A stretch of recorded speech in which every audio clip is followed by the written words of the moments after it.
After my previous video where I ranked my favorite episodes of Helluva Boss, a few people were asking that I rank the Helluva Boss songs, specifically because I said I'm terrible with music and musical tastes, and thus the musical episodes tend to be my lowest ranked episodes. A lot of people also noted that I had a lot of good things to say about the episodes I didn't like, so a ranking of music to explain what slaps to someone with no rhythm is, I guess, a topic for a video. So, my name is Imka, welcome back to Random Universe, and since you're already here, go check out the video I made reviewing Five Nights at Freddy's. You know you want it. Now, I'm using a ranking system where I give each song different letter grades, but each letter grade is really its own sort of subscale.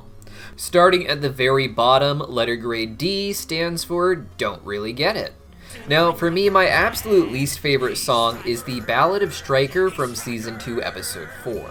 This song is probably the perfect example of how I am not a music person. That isn't to say I think this is some genius composition that I'm just beyond understanding, but like a lot of songs in Helluva Boss, the song is themed, and pays tribute to a lot of cowboy films where a ballad would play as a sort of folk song or folktale about a notorious cowboy important to the plot.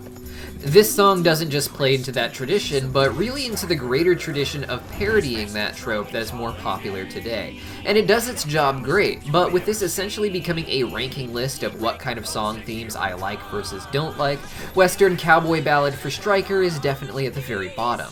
Second, really right alongside this is Season 2 Episode 6, Look at This, which may surprise people because I love Fizzarolli. I love clowns, I love jesters, not gonna lie, have zero interest in clown theme music though, and that might normally be okay because they jump from the clown theme into another genre. But that genre is metal and it hurts my sensitive ears, so it wasn't exactly good for me. The real fun of this song is just Fizz putting on an emotional performance and the sharks actually crying, but elsewise, I don't really get it, but I like other Fizz songs, so hang in there. Next, third, working my way up to songs I like more is Chaz Time, which I still don't like. It honestly is something I didn't remember existed until after I wrote some of this list and had to go put it back in. As far as the musical sequence goes, I think I always fast-forwarded through it and never really sat through it all, but as a song I'm just listening to on my headphones without any visuals today, it works better than the Ballad for Stryker, so there is that at least. Next, in the D category, I am placing literally the entirety of Unhappy Campers. This was also among my least favorite episodes to rewatch, and the songs were a huge part of that. The song Regular Joe was nice enough, don't get me wrong, and despite not being an actual musical bit, You Got the Power sounds pretty fun too, but neither of these songs made me want to come back to watch the episode again, and I have to go listen to the songs to even really remember them. The only one that kinda stood out to me in this episode was Everybody Look at Me, where Moxie awkwardly tries to work through his need for attention and praise and only becomes more and more unhinged. Again, super fun song, I don't love it, but I definitely love how wild Moxie gets in it, and I do remember coming back to watch this music video one more time just for the sheer insanity of it. Now, after Unhappy Campers, we have Stryker's first song from Season 1, Sweet Victory.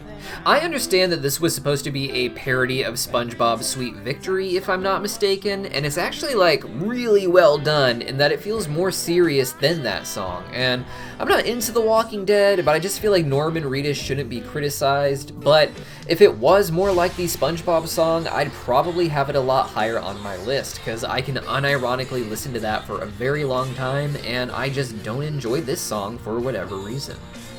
Following this, a bit higher up, I would place the song from Moxie's Bad Trip in Season 1, Episode 6. This is an obvious tribute and parody to Phantom of the Opera. To be honest, this scene made me decide not to watch the actual Phantom of the Opera. I decided it's just not for me, and this song really isn't either. That being said, it does have some of the coolest animation in the series that I love to see, and there are parts of the song that really do vibe with me, particularly when Moxie is singing early on, and the more twisted sequence that plays during Blitz's dream, though we might not consider that a musical bit. If we were counting Blitz's sequence alone, this is the top scene for me in general because of how cool and layered and fun it is, but as far as Moxie's song goes, I just don't really get it, and that's okay. This is clearly a beautiful work of art, and I'd love for them to make a sort of sequel scene later in the series, paralleling this even, just to get more of this beautifully styled animation of Moxie and Blitz singing together. Up next is Till the Day We Die, a very small bit that Moxie and Millie sang when they went to Hollywood. This isn't particularly themed, nor is it bad or off-putting. It's actually a bit of a sweet number, it's just very extra, as in kind of fillery. It's a tiny little bit. It feels unfair to rank it at all, really. I'd put it under D, not as an insult, but more so to acknowledge how sweet it is for such a little song that I didn't really think was long enough to rank at first, but the extended version definitely helped me seal the deal.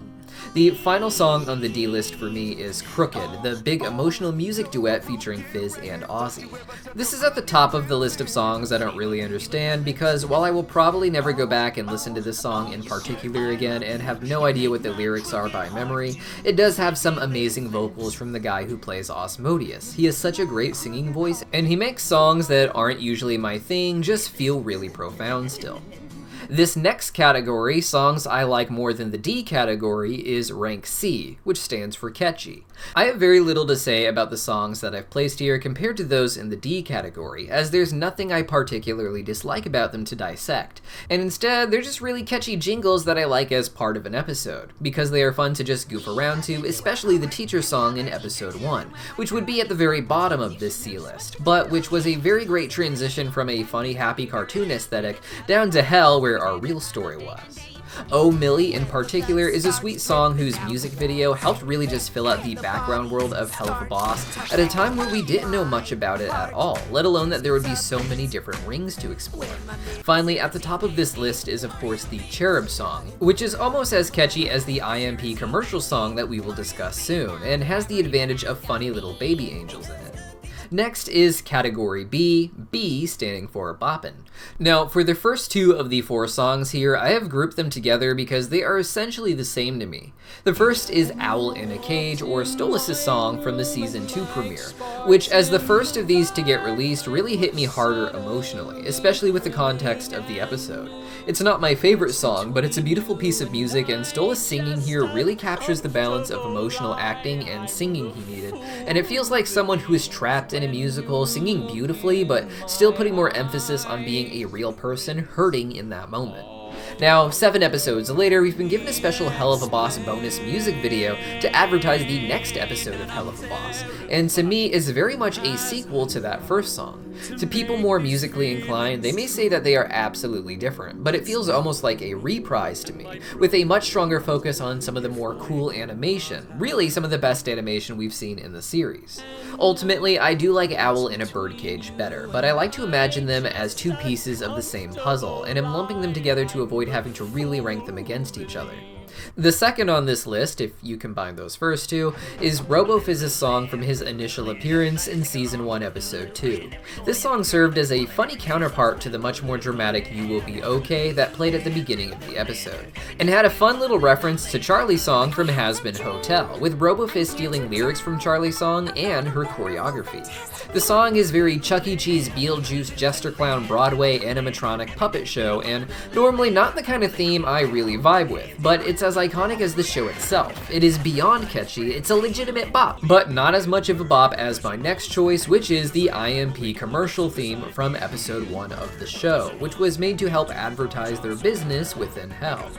It's essentially an opening theme for the series, with this being a clever way to insert it into the beginning of the series without there being the expectation that it would play again in future episodes. This song is not just catchy, it's hard to get out of your head, but in a good way. Like the teacher song is catchy and I'll sing along to that when it plays, but it doesn't come to mind nearly as often as this one does, nor does it have nearly as many funny gags in every single shot the way the IMP commercial does, making this entire sequence all around just one of my favorites. Next up is A for Awesome, but this isn't our final category. Keep in mind that above A for Awesome, we have the rank of S for Super Awesome. So while I legitimately just like these songs, they aren't my absolute favorites, but we'll get to those too, don't worry.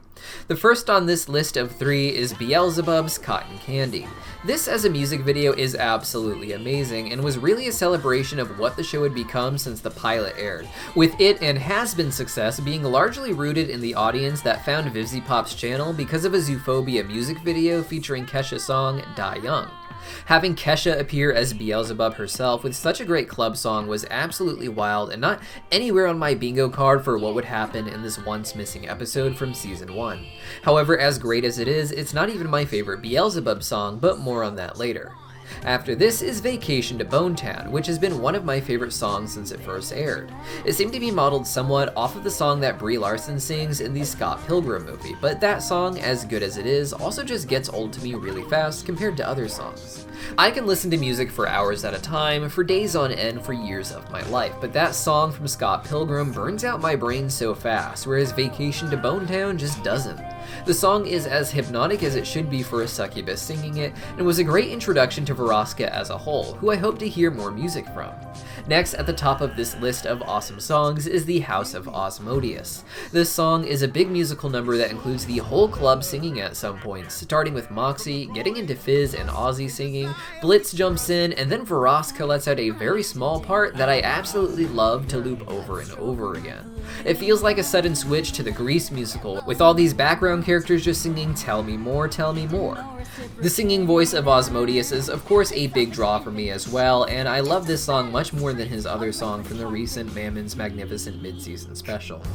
Finally, you guys, we have the S rank, the top tier, S standing for super awesome, because they are like the awesome songs, but just a little bit super. The first two of these four are both from Mammon's Magnificent mid-season special, and are tied to each other, but are both mostly just here because they are something I can put on and really dance around to. And together, I think they really show the dualistic nature of the Helluva Boss fandom, which I would describe as contradictingly horny while also being super prudish. The first song is Glitz and Glam's I'm a Clown Bitch, which has so little significance to the show. Virtually none. It really is just a song of two sexy fish succubus singing, and one of them apparently even flashes the audience, but Haro is gonna censor that out with funny cutouts of Deep Cut's face. It's a classic techno club mix with no depth and a lot of alluring images to help sell merchandise, exactly everything Mammon is and wants. To contrast that, after an emotional number with Asmodeus in his dressing room, Fizz goes out and sings Fuck You, which is more of a traditional emotional rock song, very much a celebration song, a celebrating a breakup type of song. It is fun and upbeat, but also goes to dark places while maintaining the point of moving beyond that. Glitz and Glam had a song about being as simple as possible, I'm a clown bitch, all just to make money. Fizz's song is one performed by himself to say, hey, I did this without you, which is really what Helluva Boss as a whole is all about. While Has-Been found its success by being picked up by A24, Helluva Boss has managed to have a higher quality production overall with its story, oftentimes looking more grand than Has-Been Hotel does with its A24 funding. Like Cotton Candy, it's a celebration of where the show has come, which is to a point where they can just do what they want without worrying about who is trying to fund or promote it. It's a grand song about the people behind the show becoming who they are, but something just about everyone can resonate with who has turned away or walked away from a bad situation in their own life and has gone on to prove themselves, or even has just fantasized about finding the courage to do that. This song is the song a lot of young weirdos on the internet are going to be listening to for a long time, thinking about the kind of life they will build for themselves as they grow up and work towards establishing themselves in the world without the people dragging them down right now. Next up, this song is more of a special mention, but out of all the music in the Helluva Boss catalog, my second favorite of them all is Monsters Ball. As soon as the lost episode 8 of season 1 made it onto YouTube, I was immediately looping this song. The episode had dropped at random while I was on vacation, and I was just dancing around my Airbnb while thinking about the scripts that I was writing every day.